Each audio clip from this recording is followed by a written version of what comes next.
Hello, everybody. Welcome to Bitcoin Not Crypto. You can find me on Twitter X at Forrest Hodl. And in today's video, I'm going to be talking about stablecoins, specifically Tether coming to the Lightning Network on Bitcoin Layer 2s.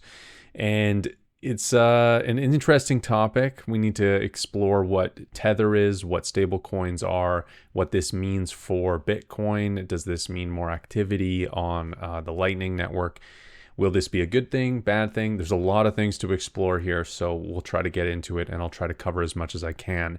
While researching this topic as well, it was hard to find trustworthy, verified information about a lot of Tether's operations. I think they do that intentionally, maybe because of different jurisdictions they operate in, and they probably try to keep the information leakage at a low, considering how hostile a lot of governments around the world have been to them. But it also feels a little bit shady, so it's a little tough to really know and maybe just have that as a little bit of a precursor as we get into this information. Before we get to the video, we're going to cut to a sponsor here, and I just want to remind everybody that the best way possible to support this channel, this show, if you've been getting anything from this, is to support the sponsors of the show. That goes a long way. It means a great deal, and yeah, just check them out. Link in the description, all that, and let's go. If you wanted to support this channel, the best way to do so is by becoming a member. You get access to replays of my live streams, exclusive members only content. Depending on when you're watching this, that will be 21 steps to Bitcoin mastery. It's not available as of recording this, but maybe by the time you're watching this or into the future, I'll be releasing those. Also, you can support this show by checking out the sponsors, all linked below. Bitcoin Well, which offers non-custodial Bitcoin, which means you send them money, they send you Bitcoin directly with the lowest spread in Canada and the US. They have non-KYC options available. And if you use my link in the description, you'll actually get some free bonus Bitcoin. And of course, Stampseed, the best possible way, in my opinion, to store your generational wealth and your seed phrase, which is this small little titanium plate that is easy to conceal, fireproof, crush proof. You can throw anything at it, it'll weather it, and you can stamp your seed with their kit, and you can actually get 15% off of that kit by using my code BTC not crypto 15. Thanks again. So what is USDT?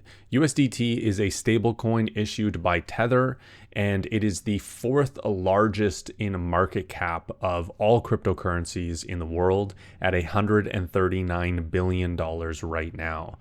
What they have done in the past year, it's reported that their volume was at $10 trillion. So $10 trillion of transactions went through these digital tokens or digital dollars. And that's getting close, and they've kind of ramped up. That's increased over time. They're getting closer to Visa's total transaction volume, which is actually $16 trillion. So not bad at all. So how Tether works, or USDT works, and how they make a lot of their money is customers will take their fiat dollars and exchange them for these crypto dollars. So they'll take their digital fiat dollars and turn them into digital crypto dollars. And USDT is accepted and works on a lot of different exchanges, and it's easy for people to switch back and forth between them and other cryptocurrencies if they're traders, or maybe they actually don't have bank accounts and they can't hold US dollars, but they could exchange other types of fiat for USDT instead. And then, you know, Tether can do what they want with that fiat. They can exchange it for whatever. And the way Tether makes money from this is they do make some transaction fees when people use Tether on these different exchanges. These tokens are minted on the Ethereum network through the ERC20 smart contracts and through the Tron network, Solana, a few other of these cryptocurrencies. And eventually I'll get to the fact that they'll be minted on Lightning, which is a layer 2 of Bitcoin. But so they make some money there, but they also make money in just a very simple way, because they're taking people's fiat dollars and giving them this digital token that they've basically minted out, and it's backed 1-to-1, or supposed to be backed 1-to-1 to these fiat dollars that are given to them. But they take these fiat dollars and a certain percentage of that they'll put into an interest-bearing instrument that is incredibly liquid, like a government bond or T-bill, treasury bill. These are short-dated bonds, and they can have a certain supply of very liquid dollars that they can serve their customers when somebody wants to get their dollars back, their fiat dollars back for their USDT token. It's an incredibly profitable business. Tether was reported to make $12.7 billion of net profit in Q4 of 2022. They're a private company. So again, this is probably why we have to go all the way back to 2022 to find any recorded profits. But at the time, BlackRock's net profit for that same amount of time was $9.8 billion. So Tether is more profitable than BlackRock, which is crazy. And at the time, they only had 13 employees, which is just insane, right? It's almost like $1 billion of profit per employee. So now supposedly they have more employees. I found estimates of around 180 employees at Tether. And they're working on adopting other blockchains. The reason they would do that, right, is because of speed and fees. They adopted a huge amount of their tokens are minted on the Tron network because it's cheap compared to Ethereum and this kind of stuff, right? So this is why they're looking at Lightning and Bitcoin, because Lightning is incredibly quick. And because of the Taproot upgrade, you can now create securities or tokens on Bitcoin in a layer 2 using the Lightning network. And it's even faster than all these blockchains that currently are on the Tether network. And it is potentially even cheaper. There's different dynamics, but that is something I'll get into in this next part here. So Taproot is a change to the Bitcoin Layer 1 software. It was a soft fork that allows issuance and transfer of assets like stable coins and tokenized securities. Taproot, the idea for it was introduced in 2018 by Greg Maxwell, and it was soft forked and implemented in 2021. It's supposed to improve privacy, so complex transactions using multi-sigs or smart contracts look like regular transactions on chain.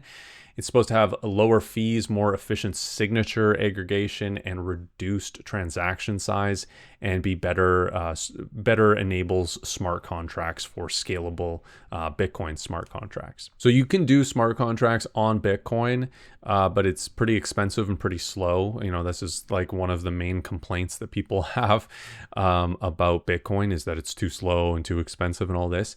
But they're just deeming these other, fast and cheap as being more valuable than secure and decentralized.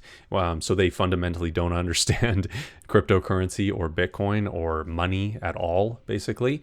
But the layer 2 of Bitcoin is, money can expand in layers. So you can get a lot more throughput in the Lightning network. So by implementing and creating a Lightning channel, which basically secures a bunch of Bitcoin, it just looks like a bunch of Bitcoin sitting on the Bitcoin chain.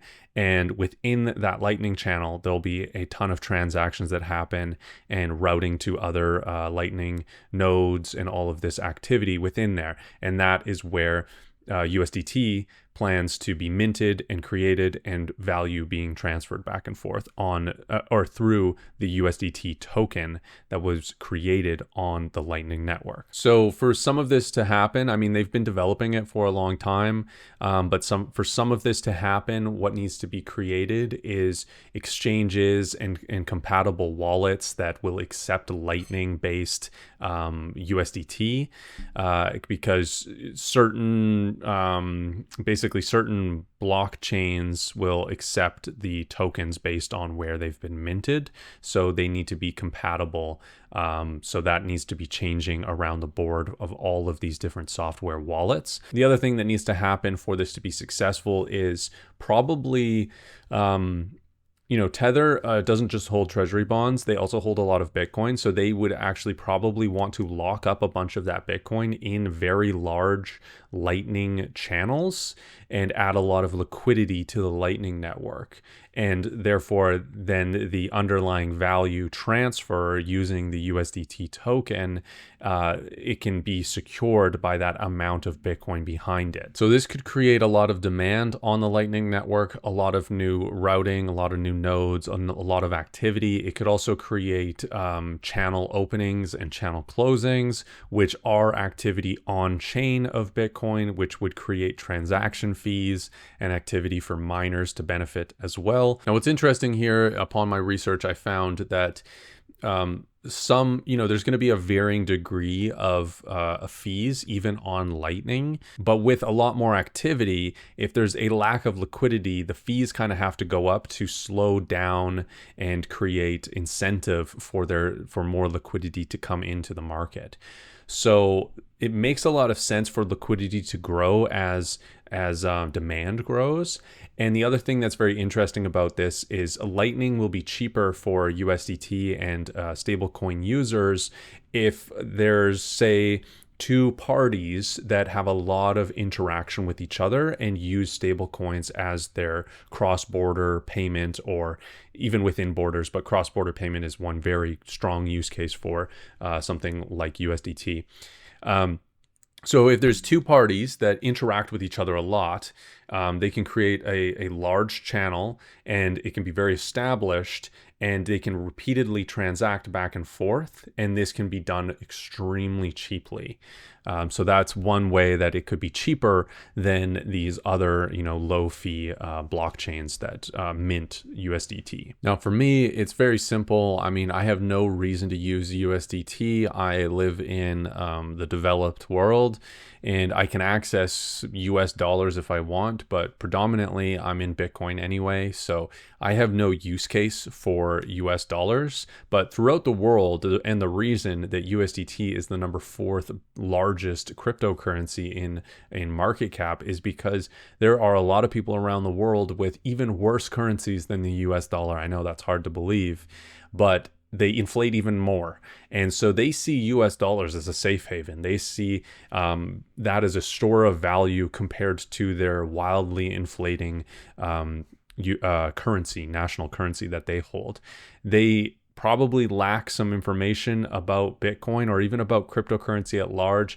I know a lot of times they don't call this USDT. They don't even call this Tether. They just refer to it as digital dollars. To them, it's basically the same. They don't know what's going on behind the scenes. They don't care. They just know that their purchasing power is being preserved more than if they held whatever crap currency they had in their own nation.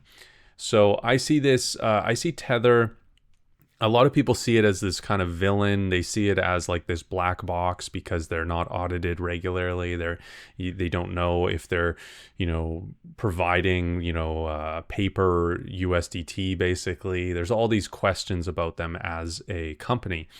So I see that risk. I also see that this could be good for the Lightning Network to gain more adoption. And I also see Tether as being a way in to adopting Bitcoin. The Aqua wallet is something that I've used in the past, and they offer Tether, and they offer Bitcoin, they offer Lightning, and they offer Liquid. So a side chain of Bitcoin, they offer a layer 2 of Bitcoin. And the reason they offer Tether is they want to be something that's very useful to these developing nations and the people within there. And if that's one option within there, and they see Bitcoin and they see Bitcoin's price going up over time, they see it worth a lot more, they might be willing, and it's very easy to swap it within that app, to swap into some Bitcoin and hold some Bitcoin in their wallet. So I kind of see Tether as a bit of a gateway into Bitcoin for a lot of people around the world.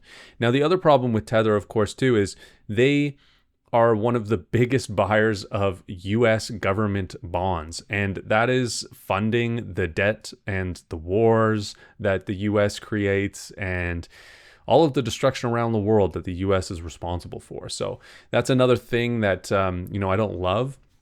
It probably does make them a little bit safer as far as a company goes with regulation. Like they have had some problems in Europe as well with being accepted in there. But, you know, the US government probably doesn't hate Tether because they buy a lot of bonds from them. Tether also has a bit of a controversy with retracting some payments as well that were done by some hackers or something like that. I don't have the full details of that, but it's programmable money. It's centralized money. It's not Bitcoin, right? Bitcoin is fully decentralized, censorship resistant, permissionless. Yeah, they're two entirely different products. But to see them merge in this way of a stable coin being issued on a layer 2 of Bitcoin, which has that ultimate settle layer and security and decentralization of Bitcoin, right? It makes Tether's USDT a better product. Does it make Bitcoin better? I think only in the way of providing more liquidity to the Lightning Network and maybe having some adoption happen from people buying Tether, buying digital dollars, and swapping some of that into Bitcoin and beginning to understand the ecosystem at large and why Bitcoin is the winner. So it's a mixed bag. It's, not everything in this world is as clear cut, black and white, good and bad, right? It's a mixed bag. There's a lot of export of toxic sludge, as Matt Cratter calls it, which is government bond, government debt. They have a debt spiral, runaway debt. It's unbelievable that they've allowed it to get that bad, and they will inflate their currency to deal with it. That's just the only way they can, because they can't default on it. So I don't know. It's a mixed bag. It's an interesting story. It'll be interesting to see how much the other software companies, the other pieces of this ecosystem develop around this Lightning implementation of Tether and USDT. We will see. We'll see this into the future. We'll see if this increases demand and liquidity on the Lightning Network and creates more use case within the Lightning Network. I'm big on the Lightning Network. I love it. It works really well. I've used it before for Bitcoin, and it just works amazingly. I know it hasn't always in the past, but I've never had any issues with it. It's been great. So that's about it. That's I think the base is covered. If you have any questions about this story, if there's anything I've missed, comment section on YouTube is the best way to do that. And again, check out the sponsors of the video, and I appreciate you all for watching, and we'll see you on the next one.